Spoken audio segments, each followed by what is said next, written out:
नहमदु नसल्ली अला रसूलिहिल करीम अम्मा बाद व अऊज़ु बिल्लाहि मिनश शैतानिर रजीम बिस्मिल्लाहिर रहमानिर रहीम. Assalamu alaikum. My special thanks to Superior University for inviting me over. My name is Faiez. The topic which has been assigned to me for this afternoon is Choose or Be Chosen. That is also a title for one of my book which I co-authored with Umar Raza Bhutta. He's an HR manager, HR professional. There are two segments to the book. The first segment is finding on who you are. And the second segment of the book is making it happen. How do you do? I think looking at the schedule of this event today, I was convinced that there are many speakers who will be talking about the second segment, that is how to make it happen. For example, interviewing skills and all the tactics. What to say, what not to say, how to prepare your CV, how to prepare your resume. But I will be rather focusing on the first segment, and that is also reflected in the title of the book and the program called Choose or Be Chosen. Either you choose, and if you don't choose a job or a career for you, you are inviting other people to choose you. And unfortunately, majority of the people, instead of having the privilege of choosing a job, they would be rather picked up by the corporate Pakistan and they will be chosen away. My inspiration, like the work which I've done in the last many years, comes from Quran and Hadith. And one of the Quranic verses changed my life when I was in America in 1984. I was very clear after looking at it that it means that I have to transform my life before I can really see how this is applied, before I started preaching it to others. I was a very curious child, so I would not like to just simply leave away a thought. So I would chase that thought till the point that I would have the answer. So in those days I was pursuing my master's in America in public economics. So basically that Quranic verse Surah Al-Baqarah ayat number 148, I was very convinced. The English translation goes something like this: to each is a goal towards which Allah turns him. And I think it says it all. Each and every one of us has a goal to pursue. And this is not a goal which is an option, but rather a goal which Allah subhanahu wa ta'ala has given to you. Then in Surah Al-An'am, Surah number 6, ayat number 165, I got the answer to the second question. And the second question answer goes something like this. Allah subhanahu wa ta'ala says, "It is me who has made you the inheritors, the viceroy of this world. And I have put you in your ranks, someone over and above somebody else. So I may try you in the gifts which I have bestowed on you." And I think this verse gave me at least 15 years of the hard work which I've been sharing. And there started the self-discovery process which took me at least 15 years. You know, it's very easy to pursue a degree, to pursue somebody else's passion, somebody else's job. And it is so difficult to find your own passion for what you are created for. And there are so many authors over the period of time, philosophers, as well as the poet, and the psychologists, and the people experts in the psychology of the peak performance, trying to tell you exactly the same thing using different words. And unfortunately, we didn't get it. Hazrat Ali ne farmaya, "He who has known himself has known the Lord." जिसने अपने आप को जान लिया उसने अपने रब को पहचान लिया. Again, it's all about self-discovery. There is a hadith again on the same subject which says, Mishkat ki hadith hai.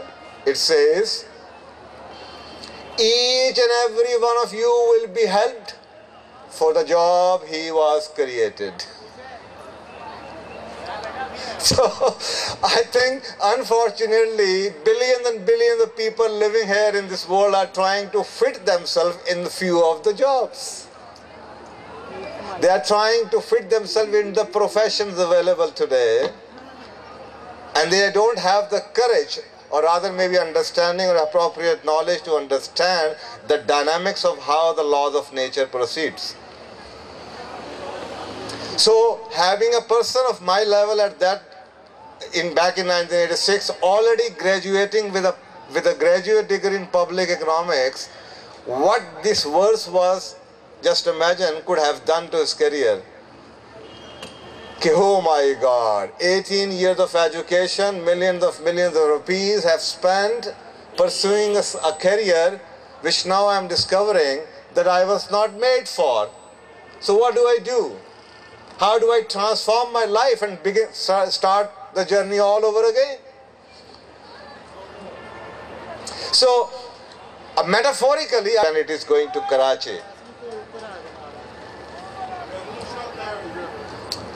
Okay, a scientist version. Resistance, the wind resistance. Yeah, these are the principles which are discovered by people who may be psychologists and are coming from any other profession. But remember, I am talking about the law of nature. And law of nature is just like that you can bang your head against the wall, but you can never break the wall. So I'm talking about a law, and this is a law called least resistance. So the law of least resistance is supported by that verse which I have already shared, and also supported by the hadith which I shared, that you will be supported for what you were created for. So it means that if you choose a job or a profession which you are not made for, you are going to be inviting resistance coming to you. You are going to burn yourself much quicker. You are going to be a stressful person working at the job. 9 to 5 is the limit that you can work on that job. And the successful people and ordinary person, there is a huge difference, my dear. Look around and find out about those people who have made tremendous success in their lives. All other people who were standing outside, they would call them workaholics. But they used to work for 20 hours, 18 hours a day. And they've been doing it for the last 20 years, never getting tired, never falling sick. So what was something from within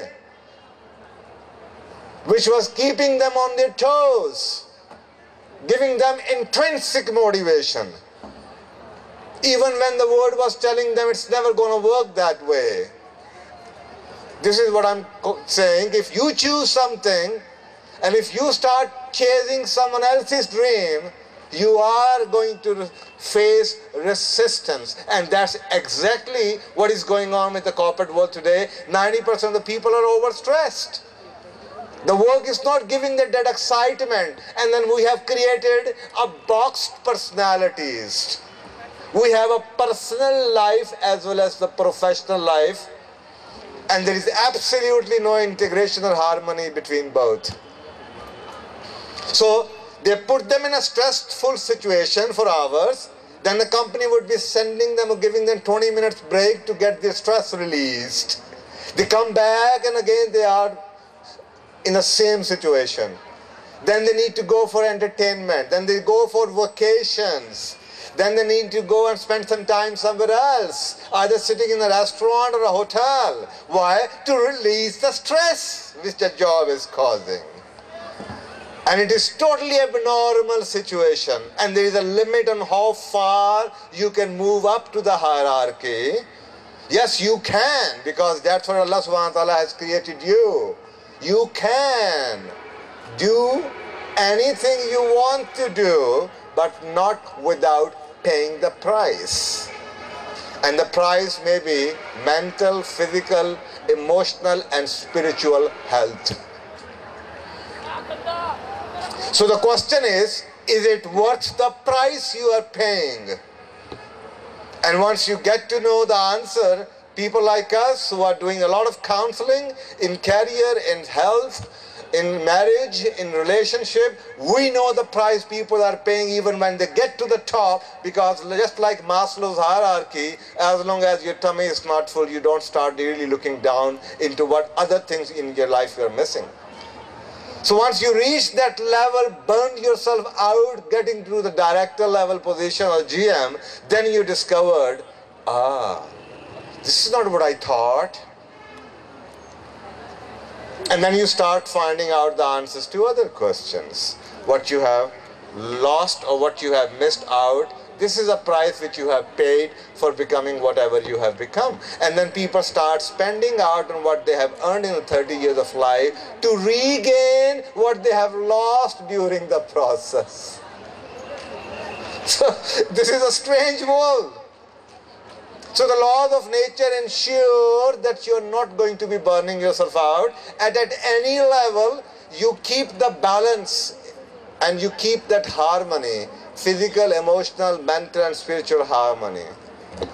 Not like the Maslows, who promotes that only once the first level needs are met, only then the people move up the second level. This is a very reactive model, but that's how majority of the people would be spending their lives. The Islamic model of the motivation is very different. It says that you have physical needs, then you have emotional needs, then you have mental needs, and then you have spiritual needs. And if you started meeting all of these 4 level needs at the same time, the success process or the time or the success would become much easier, and you will not be paying the extra cost. You will get out of these basic level needs much quicker.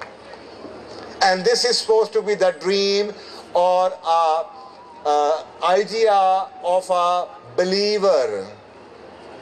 A believer is the one who likes to surrender to the laws of nature. And he's not... So on one hand, you can follow the normal pursuit of life and then pay the price. And on the other hand, you discover what you were made for. And people can facilitate the process. But I remember, this is up to you to find out. Because there are several personality and psychological testing tools, and I've come across about 80 of them, not a single one I've seen which covers the complete you. All those psychological tests will be only addressing one part of you, while ignoring several others. You are such a complicated being, and only you know, and you are a combination of the nature. That 20% of you, the hadith says, if somebody comes and tells you that the mountain has been shaken, believe it. But if somebody comes and tells you that somebody's fitrah had been changed, don't believe in that. That is what we call the nature part of you. That's never going to change, but it's only 20%. It's never going to change. There are different personality tools which can help you in finding out that side of the personality.